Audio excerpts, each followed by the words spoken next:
As usual, we have Anne Laure Jackson. Hello, Anne. Hello, it's great to be here. Good to see you. Yep, and it's always a pleasure to talk with you about sensory health because it's something that affects every single one of us. I have got a comment from last week, which I love, and I love these. So I'll start with this one. I always love listening to Anne. She is a treasure. Aw, And aw. I, Sorry. I didn't know you were going to say that. That's not fair. Sorry, I carry know. on. Mm-hmm. That was from Mary in Montana in the USA, who really enjoys these. So yeah, and I think that we get lots of these people who comment either directly or indirectly saying we just love these sessions. So thank you for being part of this. We love them. Oh, it's just a delight to be able to just to come in to talk with you. And if people are happy with my ramblings and musings and thinkings and hopefully helpful comments or suggestions or teachings or exhortations, whatever, just to try and live. I just love living life and living life to the full and living life in abundance, and that's what we want: abundant life in physical health, mental health, emotional health, sensory health. That's what, so I'm here to support and encourage. So thank you for the opportunity. I do love it. Which I think is the point, though, about sensory health.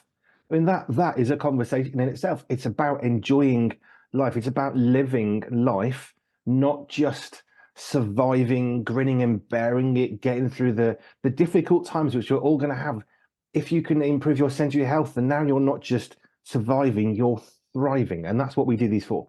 Oh, absolutely. That's what I love. It's that thriving and flourishing. Our particular church has been talking at the moment about the flourishing, because I'm in the island of Jersey. It's flourishing for the island of Jersey, and to think that we can be part of helping people live a better life, and to actually enjoy moments in the midst of stuff life is just hard. I think the older I get, the more I realize just I really had quite a naive view of life growing up, which was lovely. But then the realities hit, and it's like, nah, it really is tough for pretty much everybody. And if it's not tough for them now, there will be a season in which it's tough. And it's just like, really, does it have to be that way? And actually, yes, it does, because that's the world that we live in. But we don't have to live under that. We can live above those circumstances, and the little things like, I think, as I said before, I love going to a sauna. That has just totally revolutionized my life. To be somewhere that is quiet, that is hot, that I can just rest. I don't think anybody else takes any earplugs to listen to anything. So everything, it's a really lovely sensory experience for me.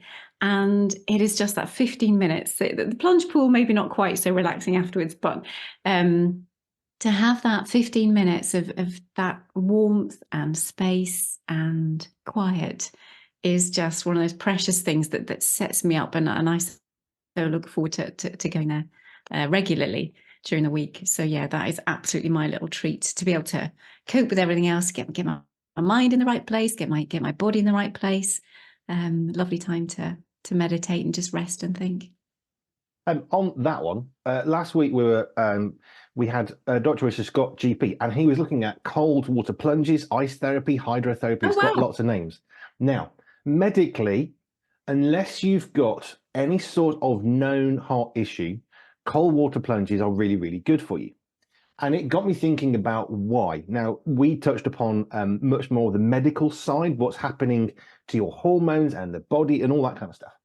But I got wondering, what are the sensory benefits and kind of what's going on? Now, here's a couple of facts from Richard.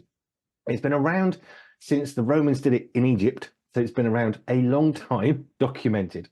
There is a guy who's called the Iceman who has run a marathon in bare feet in the Arctic Circle, which is just, why? But actually, he says a cold water plunge doesn't need to be ice. Anything under 15 degrees qualifies for all the medicinal benefits, hormone release. But what's going on with the senses? Because it relaxes you, it reduces stress. The hormones, the feel good hormones. Is that the endorphins? Thank you. It releases those if you're in water less than 15 degrees for at least several minutes. What happens with the senses? We've looked at surfing, but what happens with the senses with cold water plunging that makes this actually quite a beneficial thing to reduce stress and anxiety? Oh, that's a really interesting one, because I think the medical is different to a degree in the actual sensory, because with sensory, it's normally when you are doing it, it feels like fun. It should be a pleasurable experience. It's more the after effects of the plunge pool that are more pleasurable. I don't have any pleasure in the actual plunge itself, because boy, it's cold. So literally, like, our tactile receptors, you go, woof, they are totally set on fire. There's nothing much that happens in the vestibular system, because we're kind of like upright, unless people get their heads under the plunge pool. I don't know if you went into detail, but like, I'm not doing that. I will put cold water over my head, but I'm not going to plunge my head in and swim in there. So there's not much proprioception, which is a very calming. There's not much vestibular. There's no linear vestibular, which is also very calming. But what it does hit is the tactile system naturally, because the cold flooding your whole body, if you are top to toe, massive input of that, and that will be part of that calming mechanism, using the temperature pathways to reduce stress and arousal levels. But apart from that, I can't see. You can't see too much into it, and certainly that degree of cold for most people is not we wouldn't interpret that as pleasurable. The after effects, yes, but not the actual doing of it. So I probably, unless someone actually does it, see, it depends on their tactile processing, and it depends on their interoception as to how they would actually how they would interpret that sensation. Because there are some people that we know with their touch systems that they can bump into a table and not realize it at all. That they can bump into furniture. They're really quite under-responsive in their touch system. That they get bruises and they have no idea how they're getting those bruises.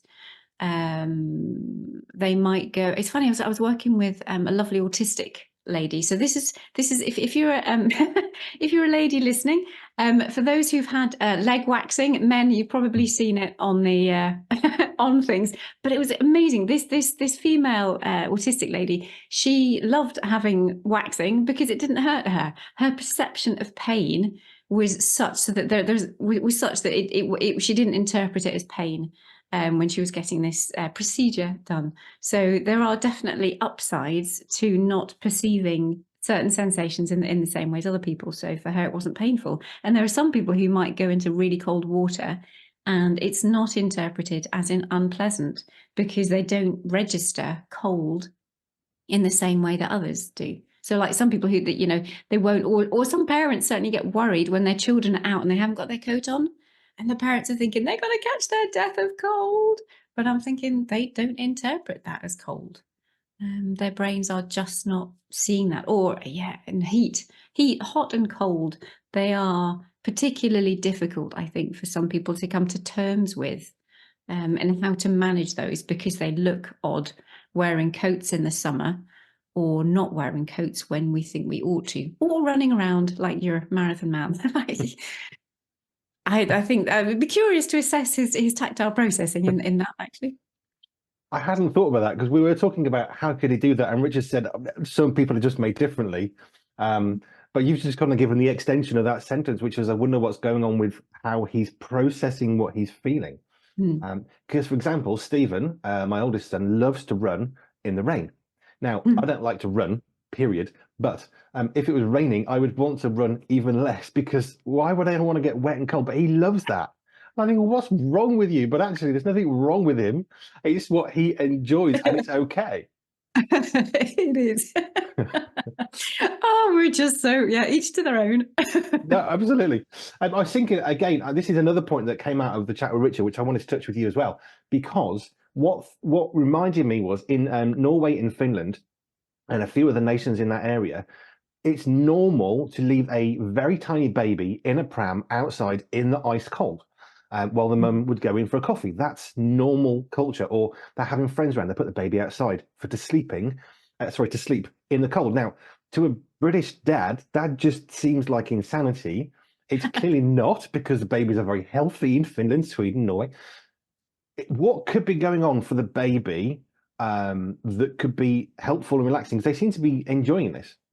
I do think they will be well covered, though. I think that Yes. that is a difference. There is that there is the snug, there is the warmth within that. I think fresh air is generally a lot better for us than we realize, because it is good for our immune system just even to be in that. And if it's not, the reason why we think that cold is bad is probably because the British things that we do, that is going out in the rain, and we literally get a chill.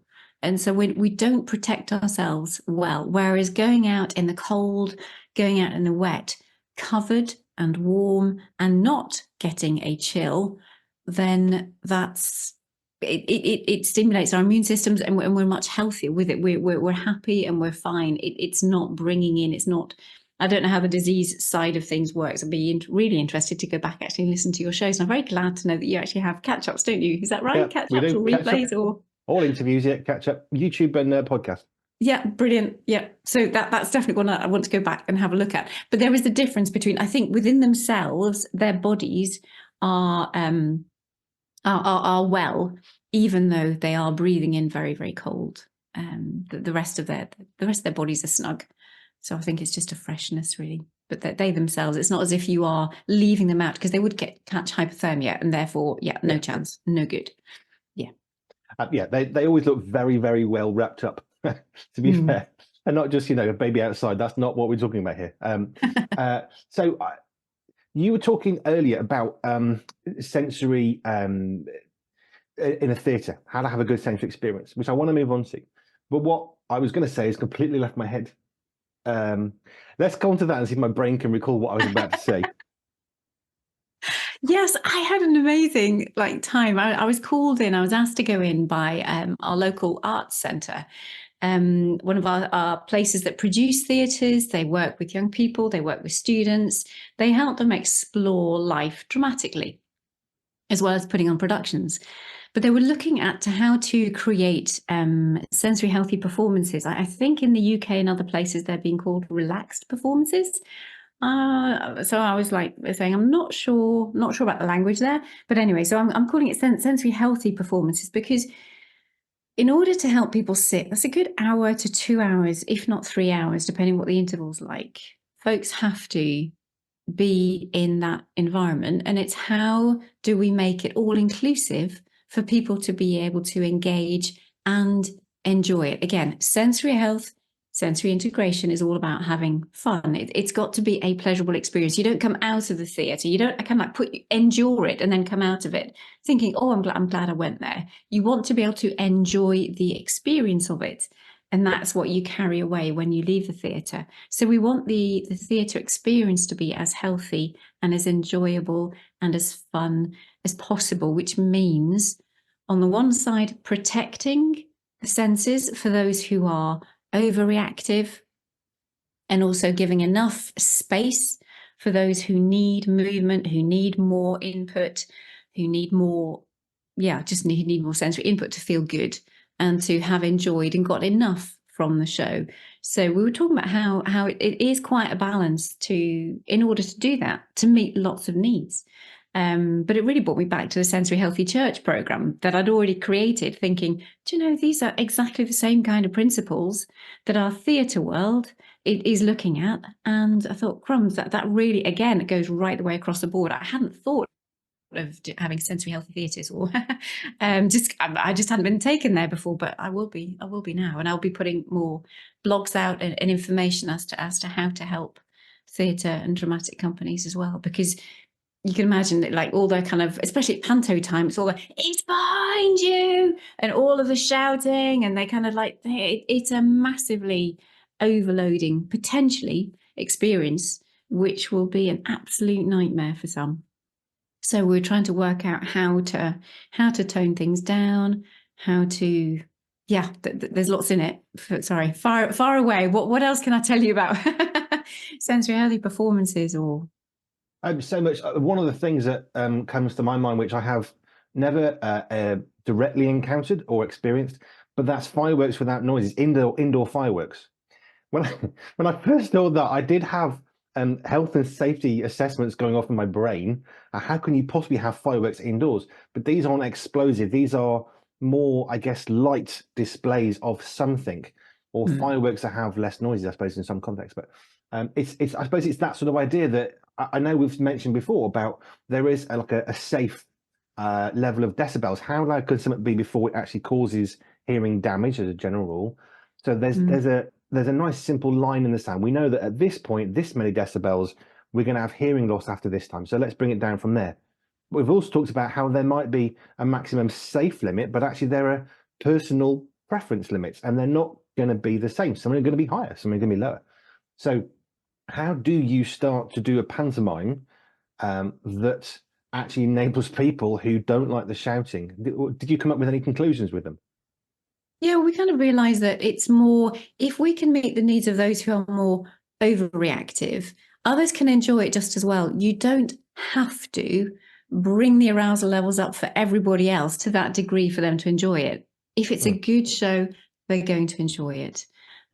We did discuss about possibly having a breakout room where there is a screen, a separate screen. But if we want people in together, let's just try it. And until people actually give feedback for what it's like, not having to shout, not having things shock you and surprise you, does that make it any less enjoyable for you? Because if it doesn't, if you're able to be satisfied and happy, then we don't need those in everyday experiences. We then may choose to have sensory, highly sensory, a multi-sensory show, and advertise that as an additional. Make your shows more accessible for everybody, rather than having it's catered for those who love the sights, the sounds, the smells, and all the impact and the booze and the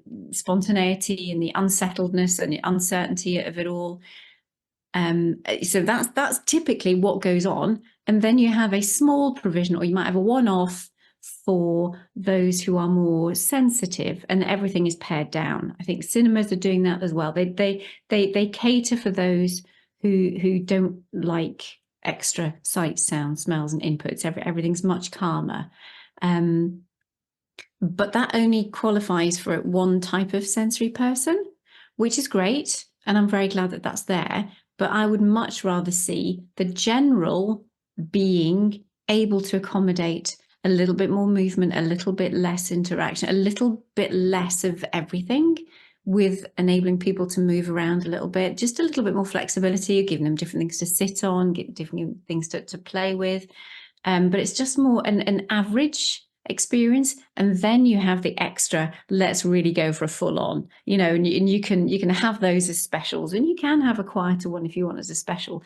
But I'd much rather we catered for everybody, as many people as we can first, and then where we need to really specialize, then to do so.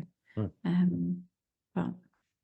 think that's the thing, though, isn't it? Again, because, and we've touched on this quite a few times, it's not just about stopping everything or making so many modifications to something that it then becomes impractical to actually do anything with that thing, because we want people to be together. We want people to live. We want them to be able to engage with one another in society, including the pantomime or whatever, even airports, which we were talking about a while back.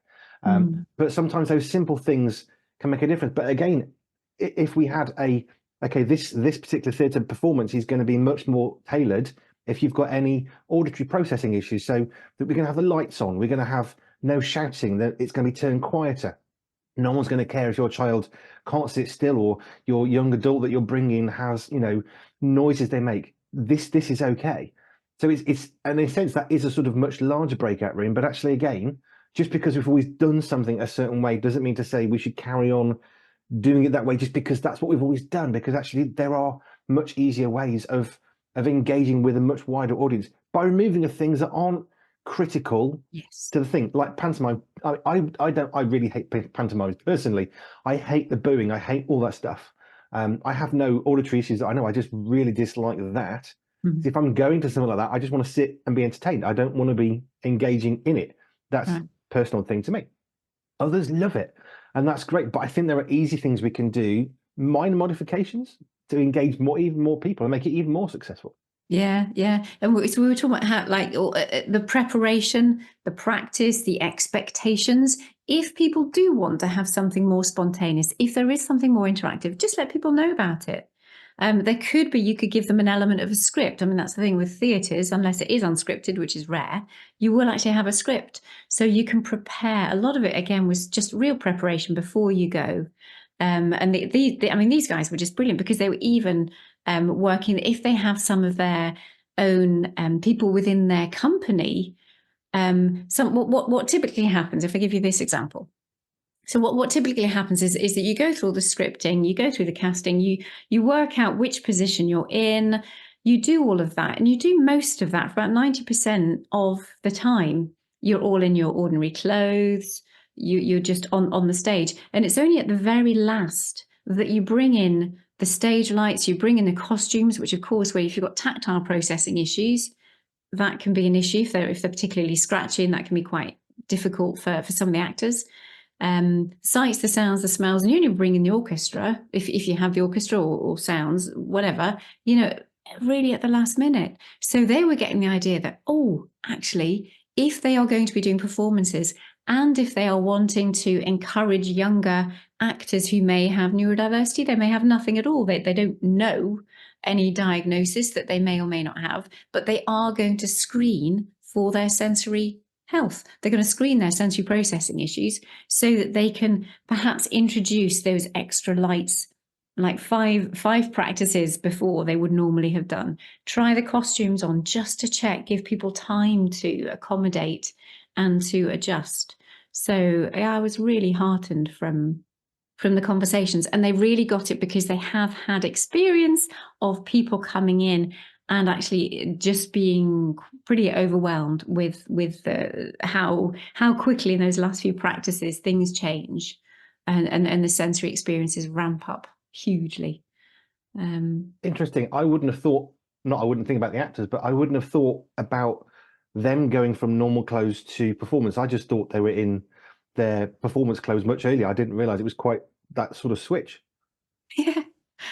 Yeah, I suppose I spent a lot of time as well on stage when I was younger, and So it was lovely to be able to share with them all the stuff I used to do in the opera house and a couple of albums that I recorded. So I kind of I know the stage world and I know the recording world. So it was lovely to be able to speak and understand and think, crumbs, that was 30 years ago almost.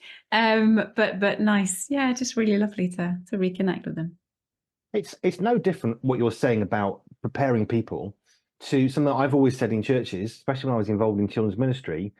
If we've got people coming to a church service, and the Anglican church would be your classic, most people's experience of church, if they don't do church normally, probably an Anglican church, Church of England, and they have a book and they work through the book and you jump from page to page, and unless you know what page you're supposed to go to, you're standing there with this book looking like an idiot thinking, well, I've just read down this, what's going on here? Because actually there's no guidance of, we're on page 7, now let's go to page 54. We expect people to know that, and now we're back at page 7 again. But I've just come from there. Could you not give me some warning? And it's these things that actually I think churches have started to do better, of actually guiding people. Okay, we're now going to go to page 53, halfway down. Let's carry on from here. It doesn't interrupt the flow of the service. It doesn't stop what's going on. It doesn't preclude anything. It just enables more people to engage by doing something really, really simple that most of the people who are already there probably are glad for as well, even if they've done it 100 times. Yeah. And I have to say, I mean, I'm in a church at the moment where we have no liturgy, that there's very little written down. It's much more spontaneous, and there is a lot to be said for the liturgy for some of our people in particular, to have that written down if they know where they're going. I'm right behind you there with the page numbers, goodness me. But if it's brilliant, it is clear, it is written down, you see it visually, you hear it auditory, it's set, you follow it through. It's generally a calmer environment as well, and there is definitely more space for people just to be. So it's a perfect sensory fit for some of our individuals. Yeah. I remembered what I wanted to say, and we'll finish on this one. Preparation. You were talking about the difference with the British, that if you go out in this weather, you're going to catch a chill, because we don't think it's going to be cold. I know we're British, and most of the time it's fairly cool, but we don't tend to think, right, it's a cold day, I need to prepare for the fact it's probably going to rain. So when I went to Guernsey for 2 weeks, everybody walks around with a set of raincoats and an umbrella. As a British man, I'm thinking, well, yes, I know about the umbrella thing, but what are the waterproofs for? And they're prepared for sudden onset rain. So you're walking down the street, it rains, yeah, whatever, stick a raincoat on. Everybody else who's local is putting on full waterproofs. And this should be a clue to this. Probably what I'm wearing is not enough. And you finish drenched. 5 minutes later, it stops raining. They take off the waterproofs, off they go. So preparation, how do we help ourselves do better, especially British? Because we just get on with it, don't we? It's the British spirit. It's not necessarily a healthy British spirit, but that's how we do it. So how do we do better at preparing ourselves for sensory experiences, especially like the theatre? What can we do? You've talked about the theatre, but what can we do as individuals? We're going out to cinema, we're going out for a restaurant. What can we do really quickly, simply to help us prepare for what could happen, rather than doing it and being shocked, surprised, and upset? Yeah, have a little bag. I think a little sensory bag to take around, maybe not so little actually, but a bit of everything, whatever you need, whatever your individual needs. It's just like, us ladies, we're quite used to our handbags, but generally are pretty small. Well, mine is anyway. But if I was going out, and if it's like having like you carry your baby bag with you. You just have a sensory bag, and that's what you do. That is what goes around with you and your family, or just you yourself. So it's full of proprioceptive things. It's things to chew on. It's things to, if you're overreactive in any capacity, you make sure you've got an extra layer, you've got your hat on so that you're not concerned about, folks touching you unexpectedly. You've got your layers. Or a bag, honestly, a bag is what I've just suddenly thought I should have some. I should have a bag with Santé written on it, and literally that's what people can use as their sensory bag. Yes, thank you. I shall credit you when that comes on. I shall refer back and says, "Hey, Pure 24/7 Radio, do you remember this?" A bag with Santé in it, so for folks to know that you have a dedicated sensory bag and stuff stays in there, so that you don't always have to think about what to bring. I would always have a visual timetable before to make it very specific to the place you are going to help with that. But if you have a bag of sensory experiences, we sometimes call them sensory toys, just things to chew, to pull, to push, to sit on, to look at, to hear, to listen to smell, whatever your individual needs. Philip, We need a Mary Poppins bag. Mary Poppins was the original occupational therapist, because she turns up with a big bag and she could satisfy every requirement of everybody out of that big bag. Perhaps we don't need a big skip behind us, but a carpet bag, a small bag, it works. But yes, we all need that Mary Poppins approach of being ready before you arrive for whatever may happen. And she also had an umbrella with her. Yes, she did. And a hat stand. Anyway, thank you, Anne. Yeah, I love these. I love the fact we've talked about car design and noises in engines and truck design. Leg waxing today got covered as well. I love the variety of what we talk about. Thank you so much. Where can people find out more about you and what you're doing? That's great. Thank you. Yes. So www.annelaurejackson.com. And in future, we will have somewhere directly towards Pure 24/7 Radio. Yes. As well. And there's more information on there that we can talk about at another time. But yeah, no, great. So AnneLaureJackson.com, or at Sensory Health Coach on most of other social media. Fantastic. As ever, thank you. If you've got any questions to ask Anne about why you don't like leg waxing, or whatever may come up for your sensory health needs, from going to the theatre, cinema, or whatever, email us here at the studio, hello@pure247radio.org, hello@pure247radio.org, and I will ask them to Anne on your behalf. Anne, thank you. Have a fantastic rest of your day. Thank you. You too. Take care. Bye-bye. Bye for now.